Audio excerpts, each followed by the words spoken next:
পুতে লাগে আমার জীবন শেষ করছে। এই পুতে ঠ্যাংটা দেখেন কি করছে।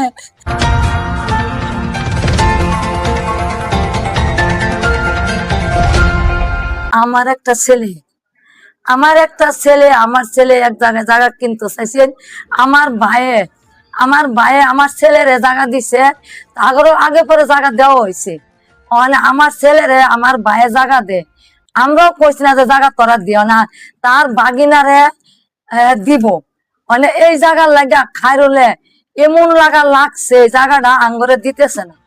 বাবা আমার যে দিতেছে না, আমার পুতের সেদিন পুলিশ আইনা একটু দুপুরও কথাবার্তা হয়েছে যে এই জায়গা আঙ্গরে দিত না, এই জায়গা তারা নিব। আমরা কিছু আর করছি না, বাচ্চা দেওয়া লাগতা করে। ওখানে এই জায়গাটা লেগা খাইরুলে আর আতিকুলে তারা দুইটা বাইরে কথা তর্কাতর্কি করছেন। তো কয়ে গেছি আমরা সবাই বাবা গেছি, আমরা মনে ধরো কিছু জানি না, এটা সব মীমাংসা হয়ে গেছে। পরে খাইরুলে রাত করে পুলিশ আনছে, আইনা কতটি এলাকার বিদেশি পোলাপান লইয়া আমার পুতেরে দৌড়ায় আইনা ওয়ালের ভিতরে ফালাই দিছে। এই যে আমার একটা ছেলে, এই জিনিসটা আমরা দেখতে আমার সুস্থ বিচার করে দিবা। আমি এই পুতে লাগে আমার জীবন শেষ করছি। এই পুতে ঠ্যাংটা দেখেন কি করছে। টেনতে পরে আমার পুতেরা পরিবারে ঠ্যাংটা ভাঙ্গাছে, ভাঙ্গা বন্ত তারা পুলিশ দা হুমকি দেয়। আজকেও দুপুরে পুলিশ এনে ভাই তুলে দিছে। আমার ছেলে আমরা ভাত রান্না নাই, খাওয়া নাই, কোনো একটা পোলাপান্তের আমরা খাওয়াইতে পারতেছি না। হেন্দা পুলিশ আনে, হেন্দা পোলাপান্তের দাওলে দৌড়া, লাড়িলে দৌড়া, আমার পুতেরা মাইরে আলবো। আমার ছেলে আর খাইরুল সুন্দর আমার মামার তো তারা ভাই। খাইরুল তো আমার ভাই পোত, আমার ছেলে আলামিন আমার ছেলে। আমরা বলে প্রতিবেশী। আমার কয়েক বেড়ি তুই কেন তোর চিনি না, তোরা বিল যা। আমার বায়াতে জ্যাংটা ফালাইছে, আমি সামনে গেছি, আমার পুতেরা মারবার গেছে, আমি সামনে করে হাত ধরছি। এ লেগে আমার পুতেরা আমার কম বলে কিছু লাগি না, আমার বলে তারা চিনে না। আমার পুতের ঠ্যাংটা যে ডাইন ঠ্যাংটা সেরকম রাত্রে আমি 12টার সময় আমার ছেলে লেগে আমেরিকার আমি ভর্তি করাই, আমি এক্সার করে ওষুধ আনছি। আমি পরের দিন গেছি সদরে গাজীপুর গিয়া এক্সার করছি। এই দেখেন ঘরে এক্সারের কাগজ।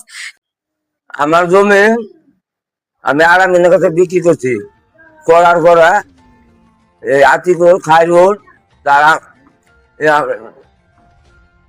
লোকদান দল আইনা লোকদান আইনা তারা মাছ দূর করছে। আমারও হুমকি দেয় রাস্তাঘাটে বাড়ি বাড়তে না। আপনি কি চান? হ্যাঁ, আমি সত্য বিচার চাই। আপনার জমি কার কাছে বিক্রি করতে চান? আলামিনের কাছে। আসসালামু আলাইকুম প্রিয় সাংবাদিক ভাইয়ের আমার, আমি আপনাদের মধ্যে জানাতে চাই যে আমি আমার মামার কাছ থেকে একটু জায়গা কিনছি। এ নিয়ে খাইরুল আমাকে গুন্ডা পান্ডা নিয়ে আমাকে অনেক মারধর করেছে, আমার পাওটা ভেঙে দিচ্ছে। তারপরে সে থানায় অভিযোগ করা, সে বিএনপির প্রভাব খাটাইয়া, ঠিক আছে, পুলিশ নিয়ে আজকে দুপুরে আমার বাসায় আসছে। ঠিক আছে, তার জন্য আমি এখন বর্তমানে এলাকায় টিকতে পারতেছি না। সেই আন্দা পোলাপান লাগাই রাখছে, ওই দিক দিয়ে প্রশাসন লাগাই রাখছে, মানে আমি যেন ওই জমিতে বা আমার বাসায় না থাকতে পারি। ঠিক আছে, শ্রমিক দলের নেতা খাইরুল ইসলাম আর তার বড় ভাই আতিকুল ইসলাম, ঠিক আছে, তাদের যন্ত্রণা এই এলাকায় অনেক মানুষ অতিরিক্ত। তারা আমার একটা মিথ্যা অপবাদ দিচ্ছে আপনাদের মধ্যে, এটা বলতে চাই যে বলছে আমি নাকি বলে মাদক কি আমাকে দেখা যায় আমি মাদক খাই বা মাদক বেশি, আর তার চেকারটা দেখেন, সে আমার আপন মামাতো ভাই। সে বলছে আলামিন নাকি প্রতিবেশী, সে আমার আপন মামাতো ভাই, আমি তার আপন ফুফাতো ভাই। সে এরকম মিথ্যা অপবাদ দিছে আমার কাছ থেকে। ঠিক আছে, টাকার জন্য আমাকে অনেকভাবে হেওয়া করার পরে আমি যখন টাকার নাই তো অস্বীকার, তখন সে আমাকে মারধর করছে। ঠিক আছে, আপনাদের মধ্যে রিজন চাই। খাইরুল আমার আপন মামাতো ভাই, আমি তার আপন ফুফাতো ভাই। সে আমার সাথে এই ধরনের কাণ্ড করছে। ঠিক আছে, 5 লক্ষ টাকা চাচ্ছে, দলের প্রভাব খাটিয়ে, বিএনপির প্রভাব খাটিয়ে সে এই ধরনের কাজগুলি করে বেড়াচ্ছে। ঠিক আছে, আচ্ছা, আমাদের এলাকার আনোয়ার হোসেন ব্যাপারী, তারপরে রাজিবুল হোসেন ব্যাপারী, তারা এই বিষয়টা জানে। তারা বলছে যে ঠিক আছে আমি বিষয়টা দেখতেছি। ঠিক আছে, এই আসার ভিতরে আমি এখনো আছি। আচ্ছা, আমি আপনাদের মাধ্যমে একটা কথা বলতে চাই যে হ্যাঁ, বিভিন্ন লোকজন আমাকে ফোন দেওয়া যে তুই পাইলে এই তোর রাস্তাঘাটে পাইলে এই করবো সেই করবো। তারপরে আজকে এক নিউজ পেলে আমরা শুক্রবার নাকি সে বলে আমার বাড়ি ঘর ভাঙচুর করবে লোকজন নিয়ে। আজকে আমি একটা খবর পাইছি খাইরুল এই ধরনের কাজ কাম গুলা করে বেড়াইতেছে, ভাঙিয়ে কাজগুলি করতেছে, বিএনপির নাম ভাঙিয়ে চাঁদাবাজি করতেছে। ঠিক আছে, সে অত্র এলাকার ভিতরে তার অতিরিক্ত মানুষ টিকতে পারতেছে না, সে দলের প্রভাব খাটা। ঠিক আছে, প্রভাব খাটিয়ে এই ধরনের কাজ কামগুলি করে। আমাদের মাননীয় এমপি সাহেব এই গাজীপুর 3-এর SM বাচ্চু স্যারের মাধ্যমে আমি এটার বিচার চাই খাইরুলের। ওই দিনের পর থেকে আমরা শান্তি মতো ঘুমাইতেও পারতেছি না, কোনো কিছুই না। আমাদের বাচ্চা এখন নিরাপদ না, বাসায় রেখে যাইতে পারতেছি না। কোনো জায়গায় গেলে যে উনারা হুমকি দেয়, রাস্তাঘাটে হুমকি দেয় যে রাস্তার বের হইস।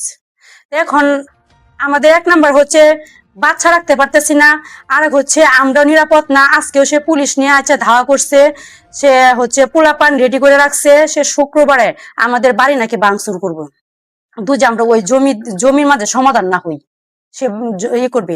সেই জমির বিরুদ্ধে সে আমাদের কাছে 5 লক্ষ টাকা চাঁদাও চাইছে। এখন আমার হাজবেন্ডে 5 লক্ষ টাকা না রাজি হয় নাই, বিদায় সে এরকম অত্যাচার গুলা পোলাপান নিয়ে করতেছে। তবে আমার একটা কথাই, আমরা নিরাপদে নাই এখন বর্তমানে, আমরা যদি কিছু হয়, এই জন্য আমি আইনের দৃষ্টি আকর্ষণ করতেছি, এবং কি আমাদের এমপি মহোদয় SM বাচ্চু স্যারকে দৃষ্টি আকর্ষণ করতেছি, উনি যেন এই ভিডিওটার মাধ্যমে দেখে উনি যেন একটা সুষ্ঠু বিচার এই খায়রুলের যেন করে।